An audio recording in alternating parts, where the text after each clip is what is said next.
There are a couple of ways to find more expansion in the back. So one of them is using a rack, or for example, if you don't have a rack but you're at the gym and there is a spare cable machine, you can start off by holding on. And then what we're trying to find here is more posterior pelvic tilt. So normally we're like this in pregnancy. So we're trying to bring our rib cage down, hips slightly curled forwards, and then sort of rounding through the back. So you can do this with bent knees and tuck the chin. We're going to inhale and then try and find expansion in the back, rounding through the spine and trying to make the rib cage as wide as possible. So inhaling into the sides of the rib cage and then exhaling, feeling the sides of the rib cage come back in. Nice big inhale. Nice big exhale. And it should feel like the sides of the body are stretching.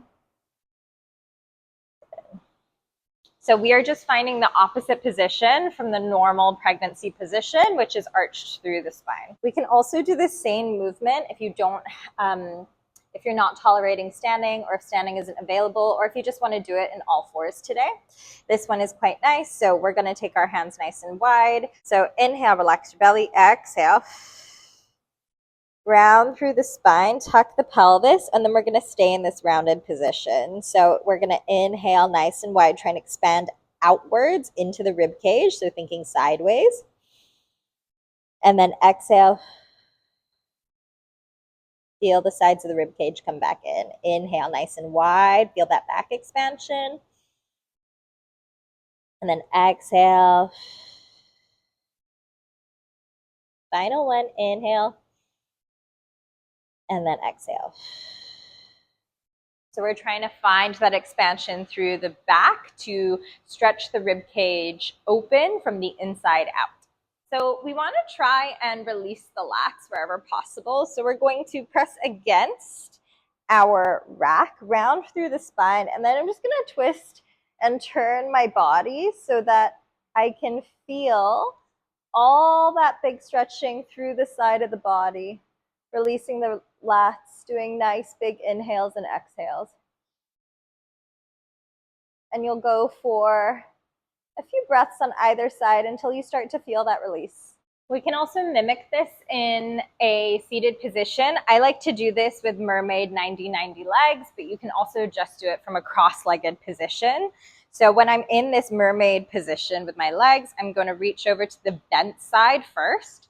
So if my right leg is in front, right hand is going to come out. We're going to inhale and come up, and then reach over to feel that same lat strength. But because there's no resistance, so when I have my hand against the rack, I'm resisting and pulling against. So with this, you really have to think about elongating. And some people will do this position like this, especially if they're ballerina style, but we want to make sure that we're extending that arm and that elbow so that you can feel more of a stretch. Next thing, we are going to focus on our hip flexor relief. So take a lunge position, try and be in a 90-90 position. We're going to focus on tucking the back pelvis first. So most of us will be in this position with a slightly anterior tilted pelvis. So you're going to try and scoop this bum cheek under, bring the hips and ribs towards each other, and then press the hip forwards without breaking here. Notice the difference. So we're engaged, we're pressing ourselves forwards for a more intense hip flexor stretch. And then I'm going to take the side that is the same side as the back leg, and then we're going to lift up and over. So from the front, it looks like this. I'm in my 90 position, I'm tucking my pelvis, pressing my hips forwards, arm coming up and then extending over. And when I extend over, I'm also trying to push this hip in that direction to feel more of a stretch. You can also do it trying to keep this hip stable and reaching over, but you get a little bit more if you add the pelvis into it. Final one is going to be our asymmetrical cat-cow. So we're going to pop our knee onto one block or a book or whatever you can to make it asymmetrical. And then we're going to cat-cow. So take some of those breaths into our back for that back expansion.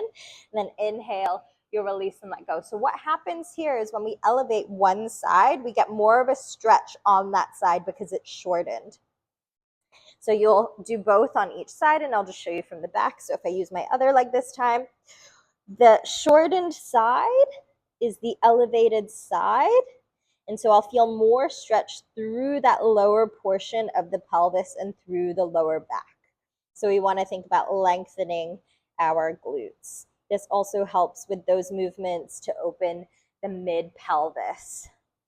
So our uterine ligament release is basically an inversion. And what we want to try and make sure is that the hip and the knee are vertical in the sky, because we don't get the same type of release when our hips are at an angle that's further back than the knees, like in a downward dog.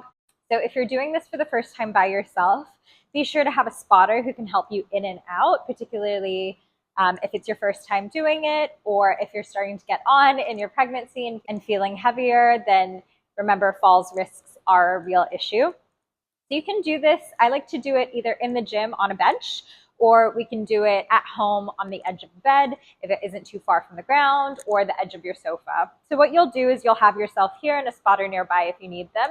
We're going to take our hands down to the edge of the sofa first. One hand towards the floor, other hand towards the floor, and then just bringing our forearms down. And then here, as best as possible, we want to try and have our hips in line with the knees. So if you're struggling to get your forearms to the floor because of your own body's mechanics, then bring a target for the arms. So here I've just got a thick foam pad, but you can mimic this with a box or a low step, or even a couple of cushions or yoga blocks. So again, hips reaching back. I'm going to take my hands to the edge, and then I'm going to place one hand, place the other hand, and then trying to bring knees right on top of my hips. And so what I mean by knees right on top of my hips, if my forearms are too far forwards, I'm not getting that same angle of uterine release that we want. So we want to be back here. Nice big inhales into the tummy, and really just allowing the belly to let go and the pelvic floor to let go. So you can do this for a minute and then build yourself up towards doing about 3 minutes per day. And then if you want to come up but you feel dizzy, make sure to have a spotter nearby. Otherwise, it's one hand, other hand to the edge. So remember, if you have blood pressure issues or anything like that, make sure to have someone nearby to help you in and out. So we can achieve something similar in yoga with our puppy pose. So trying to keep your hips nice and high to begin with. And then first just take the forearms out so that your hips are on top of the knees in that straight line, not forwards. And then walking your hands out, and you can allow your forehead to touch the floor, or we can go chest, heart melting pose, or puppy pose with our forearms, and then thinking about having your hips high. But obviously this requires a lot of strength and flexibility. So you just choose whichever variation is the most accessible for you at whichever stage of pregnancy you're at.